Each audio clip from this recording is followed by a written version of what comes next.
Delphine, bonjour. Bonjour.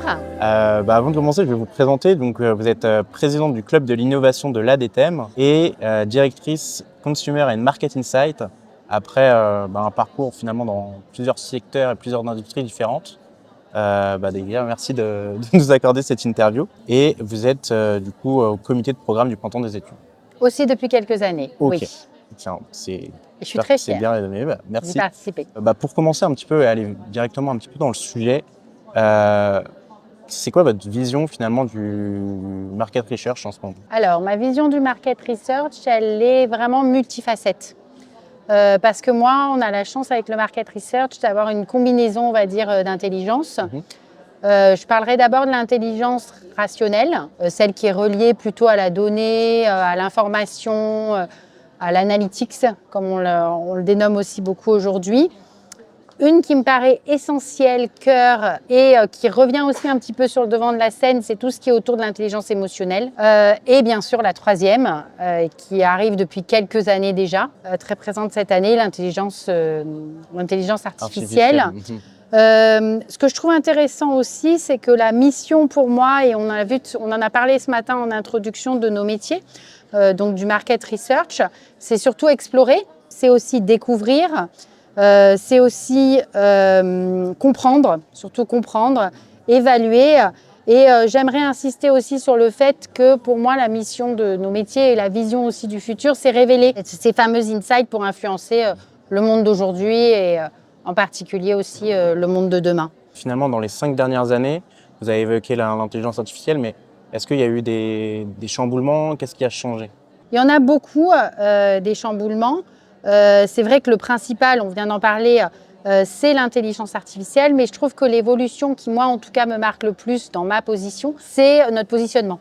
Ok. Le positionnement que je trouve, en tout cas, et que moi, je veux de plus en plus stratégique de nos métiers, notamment, et ça va revenir un peu à la combinaison d'intelligence dont je parlais, qui hybride ce côté très data, très analytics, mais aussi les insights au service des entreprises, des marques pour lesquelles on travaille, et aussi un de mes dadas, j'y reviendrai après, de l'innovation. Découlant de ce positionnement aussi, c'est aussi les nouveaux modes de travail dans nos métiers. J'ai parlé du positionnement stratégique. Pour moi, il est aussi très fortement porté par notre rôle de consultant, que ça soit d'ailleurs côté des acteurs instituts qui nous accompagnent, nos partenaires quand on est côté annonceur, mais aussi dans l'entreprise, où on est vraiment, pour moi en tout cas, du conseil avant tout. Et j'en parlais il y a quelques jours. Très souvent, ce service ou ce département Consumer Insight, Consumer and Market Insight, a été positionné par le passé au service d'eux. C'est aussi un changement qui s'est opéré au cours des années où de plus en plus, c'est un département qui est devenu autonome, qui est plus forcément intégré, par exemple au marketing. Et je trouve hyper important, en tout cas dans l'évolution, qu'on prenne cette casquette de conseil, voire parfois de coach auprès des marques, mais pas que, puisqu'on travaille aussi parfois avec des services financiers, avec des services R&D, avec des services RH. La troisième évolution que j'aimerais évoquer, après celle du positionnement stratégique et des modes de travail qui évoluent, et notamment le mélange souvent entre des gens de l'interne et des gens de l'externe, c'est la prise de conscience RSE. Je trouve aussi qu'il arrive assez fort dans nos métiers. Il y a de plus en plus d'acteurs, alors non seulement qui en font un sujet d'étude, mais surtout aussi qui s'intéressent chez nous au market research, à comment on peut mieux valoriser ce qu'on a déjà fait, et notamment cette évolution de, on va dire, la circularité des études et de la réutilisation de l'existant, et de se poser les bonnes questions avant de forcément refaire une étude. Je trouve que ça, c'est une évolution aussi hyper intéressante. Ok, notable. Il y a une espèce d'hybridation maintenant dans les équipes Market Insight. Il y a plusieurs métiers qui sont développés. Oui, des compétences qui s'élargissent aussi, notamment avec l'intégration des compétences du conseil et de la data, du digital et de l'analytics de plus en plus. Ok, très clair. C'est encore une fois une transition parfaite pour la question que je voulais poser. C'est si on se projette à 5 ou 10 ans, finalement, c'est quoi le futur d'un institut d'études? C'est pas une chose aisée pour moi de me projeter à 5 ans, encore moins, je trouve, à 10 ans. Ce que je vois comme évolution, qui est une révolution aussi bien évidemment, on peut y revenir, hein, on l'a un peu abordé rapidement, c'est tout ce qui est autour de l'intelligence artificielle aujourd'hui, que je vois comme un vrai empowerment tool dans mon cas. Moi, je ne suis pas forcément née avec Internet, comme les générations qui arrivent, qui sont des vraies digital natives. Et je trouve que le fait que l'intelligence artificielle soit avec nous très très présente aujourd'hui dans nos métiers et encore plus dans le futur, va nous aider probablement aussi à nous concentrer sur l'essentiel. C'est-à-dire qu'on va pouvoir probablement parler du temps aussi. Didier Truchot a abordé cette notion de temporalité ce matin, du fait qu'on veut toujours aller plus vite, qu'on veut de plus en plus les choses dans l'immédiateté. Je pense que l'intelligence artificielle, pour certaines tâches, va nous aider à faire plus vite. Je ne suis pas sûre que seule, elle peut nous aider à faire mieux. Et je pense que c'est là où arrive toute la valorisation de l'intelligence humaine, qu'elle soit d'ailleurs rationnelle ou émotionnelle, mais très sur l'émotion aussi, l'interprétation et l'empathie qu'un être humain peut aussi apporter aux data dans la compréhension des humains, dans la compréhension du comportement des individus, etc. Et moi, j'y crois énormément aussi dans cette projection à 5 ou 10 ans, à nouveau, cette hybridation, cette combinaison entre les deux. Et oui, la place de l'intelligence artificielle va grandir, mais je crois qu'aussi, elle va être une opportunité pour valoriser encore mieux ce qui est le cœur de nos métiers, qui est l'intelligence humaine. Ce sera juste un meilleur outil, mais Voilà, c'est une brique de plus technologique, qui est certes énorme, certes aussi très très impactante dans ce qu'on fait au jour le jour. Maintenant, je pense qu'il ne se passe pas une journée sans qu'on consulte entre guillemets l'intelligence générative sur plein de sujets. La base. J'anime demain une conférence sur la Search Intelligence, je vous le disais à l'instant, et je pense que dans la Search, il y avait depuis très très longtemps Google. Aujourd'hui, il est évident que tout ce qui est autour de l'intelligence générative est arrivé en force. Je pense que même aujourd'hui, les requêtes dans l'intelligence générative sont en train de dépasser les requêtes Google, surtout pour les générations qui, à nouveau, sont très, très à l'aise avec ces outils-là. Mais voilà, je pense qu'il y a une vraie utilité et pour moi, un vrai tremplin avec l'intelligence artificielle qui va nous permettre d'aller encore plus haut. Une autre évolution que je voulais noter, qui est un petit peu liée aussi, c'est que je trouve que le paysage du market research s'est beaucoup ouvert. Et qu'aujourd'hui, on le voit dans les exposants, je pense ici, on a des nouveaux acteurs. Vous êtes partie lecteur, enfin vous avez 3 ans, donc j'appelle ça une certaine nouveauté, nouveaux acteurs, et aussi de la consolidation des gros acteurs historiques. Et je trouve ça aussi intéressant parce que ça nous permet de nous enrichir et de créer ce que moi je vais appeler, j'espère dans le futur, l'écosystème du market research. C'est là où je vois une vision, mais pas qu'à 5 ans ou 10 ans, une évolution et une vision qui est déjà actuelle et qui va de plus en plus s'accentuer. Donc pas uniquement cette notion d'écosystème j'en ai pas parlé au début dans la multifacette, mais d'intelligence collective.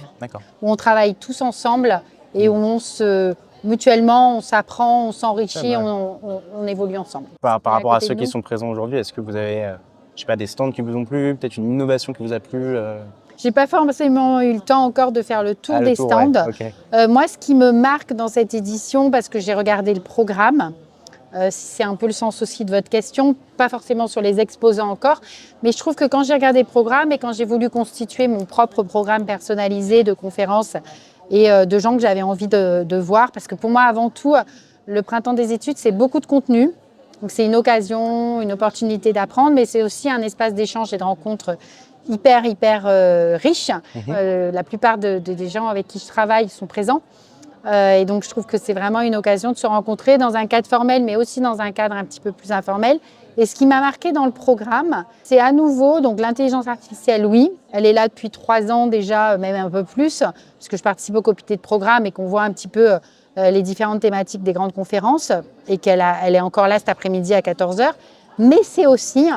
En tout cas, peut-être c'est parce que j'ai cet œil, parce que je suis particulièrement engagée, mais c'est aussi cette RSE dont je parlais tout à l'heure, qui a pris pas mal de place, je trouve, cette année dans le contenu et dans les conférences, à travers à nouveau l'objet RSE d'études, mais aussi des acteurs comme Suji Research ou Datelia, qui font en sorte qu'on travaille différemment demain, avec les insights, qu'on les valorise de plus en plus, qu'on essaye de faire du less is more, comme on dit en développement durable, en RSE, aussi l'aspect humain, qui est un aspect RH qui me tient à cœur particulièrement, et Stéphanie Perrin le sait. J'avais animé l'année dernière une conférence qui s'appelait « Pour que le market research ait un petit truc en plus », qui regardait notamment les cibles, on va dire, différentes, et notamment qui étaient autour de l'inclusion et de la diversité. J'ai vu que cette année, demain matin, il y a aussi une conférence RH, donc ces deux aspects-là. Et je ne mentionne pas, il y a tout l'aspect innovation, mais bon, ça, je n'ai même pas besoin de le mentionner, parce que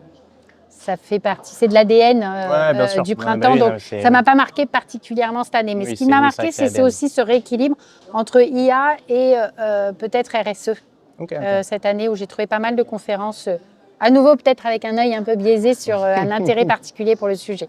On sent en tout cas, à discuter avec les différents acteurs, qu'il y a un peu la logique d'attractivité pour trouver de nouveaux talents, etc. Donc c'est assez intéressant, et en tout cas merci pour ce retour-là. Je vous propose un petit questionnaire à la Proust, où j'ai quelques questions à vous poser. Donc l'idée c'est que ça dure 5 minutes, que vous puissiez, qu'on puisse un peu plus vous connaître au travers de ces questions. Et la première question que je voulais vous poser, c'est votre plus grande passion en dehors du market research. Je vous ai parlé tout à l'heure de la mindfulness. C'est vrai que c'est une discipline à laquelle je suis arrivée il y a à peu près une dizaine d'années. Je ne parlerai pas de passion, mais c'est une pratique que j'essaye de faire de façon régulière et qui m'aide beaucoup à justement, moi je suis quelqu'un de plutôt enjoué, très tourné vers le positif, et c'est pour ça que j'ai aussi pas mal de passion. Mais c'est vrai que celle-ci m'aide aussi dans d'autres champs qui vont bien au-delà du professionnel. Je vous parlais aussi tout à l'heure, en apprenant à mieux se connaître, de ma famille, de mes enfants, etc. Et je trouve que ça m'a fait beaucoup gagner en prise de recul et en sérénité, et en vision positive aussi de la vie en général. Top. Et donc du coup... Je suis un partisan aussi, donc... Ah, super. je comprends. Et les voyages. Je n'ai pas parlé des voyages, mais je crois que ça va avec. Forcément, on allait... On a parlé beaucoup du multiculturel juste avant, et c'est vraiment une passion, les voyages. Mais du coup, la question qui suit, votre ville ou votre pays préféré? J'ai pas parlé de ma passion, j'ai pas développé ma passion pour les voyages. C'est aussi une passion qui a forcément un impact sur ma vie professionnelle. D'abord, j'ai pas travaillé que en France. J'ai commencé ma carrière à l'étranger, je le disais tout à l'heure, et le multiculturel, c'est vraiment un fil rouge, c'est-à-dire... Et je préfère encore plus parler de multiculturel que d'international. L'international étant très lié dans la façon du mot, même de se construire, sur l'interaction aussi, le fait d'interagir et de mélanger les cultures. Le multiculturel, je trouve qu'il a ça d'intéressant, c'est justement, il y a à la fois ce mélange des cultures, mais il y a aussi le respect, entre guillemets, de chaque culture. Et si je prends ma ville, ça a été difficile d'en choisir une seule, donc je vais en dire deux. C'est compliqué. Préférée, c'est Rio. C'était un rêve et j'y suis allée il y a quelques années déjà. Et j'ai une deuxième ville dont on parlait juste avant aussi, puisqu'on parlait d'un de mes derniers voyages qui est l'Afrique du Sud, c'est le Cap. Pourquoi j'ai choisi ces deux villes-là? Parce que je trouve qu'elles sont hyper intéressantes en termes de vibe. Je trouve que l'une comme l'autre, c'est des villes qui vibrent, qui ont une énergie positive intrinsèque à la ville. Et je trouve que c'est aussi intéressant dans ce que je disais au début sur le côté multifacette, combinaison, parce que c'est aussi des villes qui ont une montagne dans la ville. Que ce soit la montagne de la table ou le pain de sucre à Rio, je trouve ça tellement génial de mélanger nature et quelque part culture dans un même endroit, que c'est pour ça que j'ai choisi ces deux villes-là. Et si on parle maintenant peut-être d'un artiste, un auteur que vous appréciez particulièrement? Alors, j'ai choisi un peintre. J'ai choisi Seurat. Et pourquoi j'ai choisi Seurat? Parce que j'adore ce peintre. C'est un peintre qui est relativement connu quand même, mais ce n'est pas non plus dans les plus connus. C'est un pointilliste. C'est celui qui fait le cirque. Oui, c'est un pointilliste. Et donc, en fait, du coup, ce que j'aime aussi chez Seurat, peut-être que je l'ai choisi pour cette raison, c'est qu'on combine à la fois la précision du pointillisme, donc il peint avec des points, mais aussi cette capacité à nous faire vivre une expérience en regardant ces tableaux qui est très globale. En fait, quand on regarde les tableaux et qu'on prend ce recul, que moi je pense hyper important dans la vie en général et aussi dans ma vie professionnelle, on voit des magnifiques paysages, des magnifiques scènes. Et quand on se rapproche, on est sur ce détail, cette rigueur du point comme technique de peinture que je trouve hyper intéressante. Donc ça a aussi un parallèle, je trouve, avec nos métiers où on est très rigoureux Mais on a besoin aussi d'avoir cet hélicoptère view global, ouais. sur ce qu'on analyse pour avoir cette vision plus globale et pour donner des recommandations qui sont éclairées, qui ne restent pas le nez dans le guidon, quoi, en fait. Si on bascule maintenant peut-être sur la gastronomie, qu'est-ce qui vous plaît le plus? Est-ce que vous avez un plat en particulier? J'adore découvrir des nouvelles cuisines, notamment, on a parlé des voyages, mais j'adore expérimenter des cuisines que je ne connais pas forcément. D'ailleurs, quand je suis en Afrique du Sud, là, j'ai goûté un nouveau plat que je ne connaissais pas du tout, qui s'appelle le boboti, et qui n'est pas encore trop imprégné en France, parce que maintenant, c'est vrai qu'on a la chance d'avoir vraiment beaucoup de cuisines multiculturelles partout, la fameuse cuisine fusion dont on parle. Donc moi, mon plat préféré, parce que je suis très sucrée, moi, je suis très douceur, c'est le macaron. Ok, ouais. Voilà, c'est un plat relativement, c'est plus d'ailleurs une douceur qu'un plat, mais je trouve qu'il y a à la fois aussi, ça combine le croquant et le moelleux, et c'est ce que j'aime bien aussi dans ce dessert. Le défaut humain avec lequel vous avez le plus d'indulgence? Je ne sais pas si j'ai besoin de le dire, la gourmandise, parce qu'on parle quand même d'un péché mignon. Ouais. Donc voilà, no comment. Ok, bah, super. Et une qualité que vous appréciez peut-être en particulier? C'est l'honnêteté et l'intégrité, parce que je trouve que dans nos métiers, on peut très vite être emporté, surtout quand on est en entreprise, comme je le suis, puisque moi j'interviens plutôt côté client, sur un côté qui va nous influencer, qui est la politique interne de l'entreprise. C'est pour ça qu'être externe et avoir cette posture de consultant dont je parlais au début, je la trouve hyper intéressante, et je trouve que c'est de rester bien aligné avec nous-mêmes et de rester intègre et honnête, ce qui n'est pas toujours, voilà, ce qui est pas toujours facile en entreprise, mais je trouve que c'est aussi la mission de nos métiers, de rester neutre, voilà, et de rester, si possible, relativement transparent par rapport à ce que nous on produit comme information et résultats d'études, qui font pas toujours plaisir. Ouais, bien sûr, ouais, voilà. J'imagine. Okay, bien.